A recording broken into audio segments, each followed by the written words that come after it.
বোলিংয়ের পর ব্যাট হাতেও চমক বাংলাদেশের। চতুর্থ দিন শেষে টেস্ট জয়ের পথে টাইগাররা।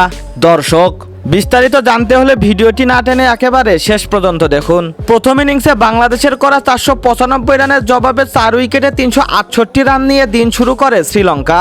তখনও অনেকটা পিছিয়ে ছিল বাংলাদেশ, তবে দিনের শুরু থেকেই বল হাতে জ্বলে ওঠেন নাঈম হাসান। অসাধারণ বোলিংয়ে একাই তুলে নেন গুরুত্বপূর্ণ 5টি উইকেট। শ্রীলঙ্কা শেষ 6 উইকেট হারায় মাত্র 117 রানে। পুরো দল গুটিয়ে যায় 485 রানে। ফলে প্রথম ইনিংসে 10 রানের লিড পায় বাংলাদেশ। এই লিড যদিও খুব বেশি কিছু নয়, কিন্তু মানসিকভাবে ম্যাচে এগিয়ে দেয় টাইগারদের। ব্যাট হাতে দ্বিতীয় ইনিংসে নেমে শুরুতেই হোঁচট খায় বাংলাদেশ। এনামুল হক বিজয় আবারও ব্যর্থ। মাত্র 4 রান করে ফিরে যান প্রভাত জয়সূরিয়ার বলে উইকেটের পেছনে ক্যাচ দিয়ে। ওয়ান ডাউনে নামা মুমিনুল হকও সুবিধা করতে পারেননি।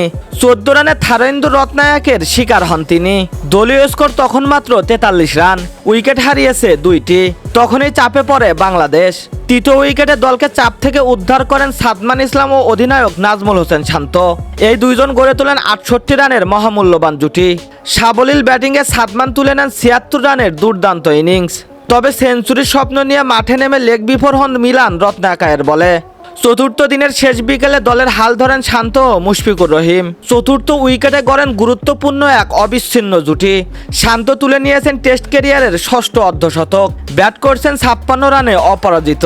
মুশফিক সাবধানী ব্যাটিং করে 22 রানে অপরাজিত আছেন। বাংলাদেশের সংগ্রহ এখন 57 ওভারে 3 উইকেটে 177 রান। লিড দাঁড়িয়েছে 187 রানে। দর্শক, এখন পর্যন্ত ম্যাচের চিত্র বলছে গল টেস্টে বাংলাদেশ বেশ ভালোভাবেই এগিয়ে আছে। প্রথম ইনিংসে 10 রানের লিডের পর দ্বিতীয় ইনিংসে আরও 187 রান তুলেছে। হাতে রয়েছে 7 উইকেট। শেষ দিন যদি 100 থেকে 150 রান যোগ করতে পারে বাংলাদেশ, তাহলে শ্রীলঙ্কাকে 250 থেকে 300 রানের লক্ষ্য দিতে পারবে টাইগাররা। সেদিন যদি নাঈম হাসান, তাইজুল ইসলামরা আবার জ্বলে ওঠেন, তাহলে জয়ের পথটা সুগম হতে পারে টাইগারদের জন্য। তো দর্শক, গল টেস্টের চতুর্থ দিনে আমরা দেখছি বাংলাদেশের অসাধারণ ফিরে আসা। বল হাতে নাঈম হাসানের দুর্দান্ত পারফরমেন্স আর শান্ত সাদমানের দায়িত্বশীল ব্যাটিং টেস্ট ম্যাচে ফিরিয়ে এনেছে জয়ের স্বপ্ন। এখন অপেক্ষা পঞ্চম দিনের। টাইগাররা কি পারবে টেস্ট জয়ের আনন্দ উপভোগ করতে? জানতে হলে চোখ রাখুন আমাদের চ্যানেলে। ভিডিওটি ভালো লাগলে লাইক দিন, কমেন্টে জানান আপনার মতামত। আর স্পোর্টস দুনিয়ার সব আপডেট পেতে চ্যানেলটিকে সাবস্ক্রাইব করতে ভুলবেন না। ভালো থাকবেন, সুস্থ থাকবেন। এতক্ষণ আমাদের সাথে থাকার জন্য অসংখ্য ধন্যবাদ।